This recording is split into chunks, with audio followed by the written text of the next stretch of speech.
जय होस् सबैको भलो होस् शुभ दिन। हाम्रो दिउँसोको चिया खाने बेला भयो है बहिनी। जय गुरुदेव बहिनी। जय गुरुदेव। अनि के छ बहिनी, चिया खाने तयारी हो तपाईको पनि? चिया खाने तयारी। मन पर्छ है चिया? मन पर्छ। कतिको मन पर्छ बहिनी चिया? धेरै नै। अनि बहिनी तपाईको नाम के हो? मेरो नाम शर्मिला। शर्मिला के त अन्त शर्मिला चाहिँ? शर्मिला राई। शर्मिला राई। कति राम्री बहिनी। अनि कति वर्षको हुनुभयो बहिनी तपाईँ? कति वर्ष? त्यस्तै 44-45 वर्षको हुनुभयो है। कस्ति राम्री हुनुहुन्छ। 40 वर्षको जस्तो पनि देखिएको छैन है छन चाहिँ। अनि सुन्नु न, अब 44 वर्ष बिताइसक्नु भएको छ, तपाईहरुको बच्चाहरू छन् त? छ। कतिजना? 2 भाइ छोरा 3 बहिनी छोरी। ओहो हो, लौ न बहिनी त 5 जना छोराछोरीको धनी भइसक्नु भएको छ। अनि बहिनी 5 जना छोराछोरी पनि रहेछन् तपाईको।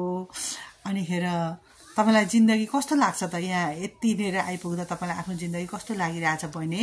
निराश, एकदम पीडा, एकदम दुःख लागिरहेको छ। एकदम झनै दुःखमाथि दुःख थपिरहेको छ। एकदम पीडा दर्जाहरू, एकदम दुःख पीडा मात्रै त्यस्तो मात्रै लागेको छ तपाईलाई जिन्दगी? जिन्दगी रमाइलो छैन, एकदम झनै निराश भइरहेछ है एकदम। अनि किन त्यस्तो त बहिनी? तपाईको कोही आफन्तहरू हुनुहुन्न? आफन्तहरूले सरसह गर्नुहुन्न बहिनी? किन छन् आफन्तहरू छन्। दुःखमाथि दुःख, पीडामाथि पीडा, झनै दर्जा, आँसुमा झनै आँसु थपिदिने, मनको पीडाहरू कुरोहरू कुनै नबुझिदिने, धेरै दुःख दिने, झनै दुःख दिएर एकदम बुझ्ने भने कोही पनि छैन। आफ्नो नामको मात्रै आफन्ता हो, आफ्नो भन्नु मात्रै। त्यस्तो भइरहेछ है बहिनीलाई अहिले? हजुर।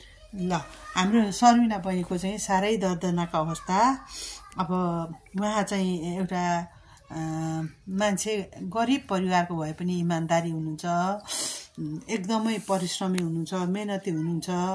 अनि एउटा आस्था विश्वासमा हिँड्नुपर्छ, दुःख गरेर खानुपर्छ भन्ने सोचको हुनुहुन्छ।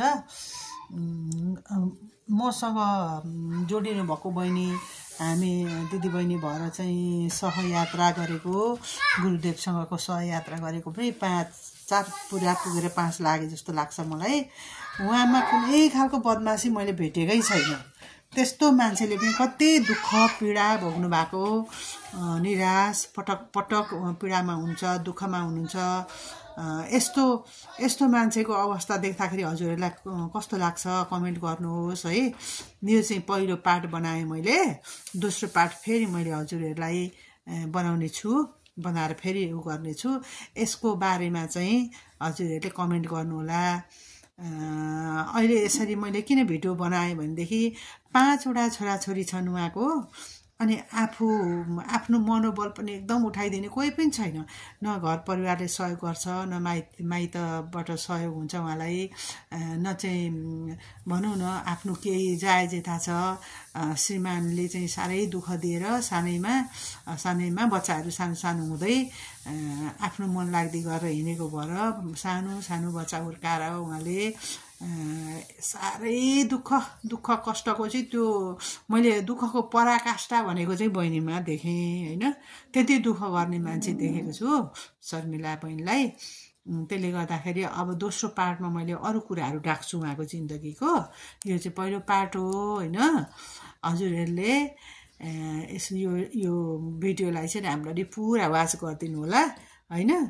अनि आफूलाई केही कमेन्ट गर्नु मन लाग्छ भने कमेन्ट पनि गर्न सक्नुहुन्छ। जय गुरुदेव। जय गुरुदेव।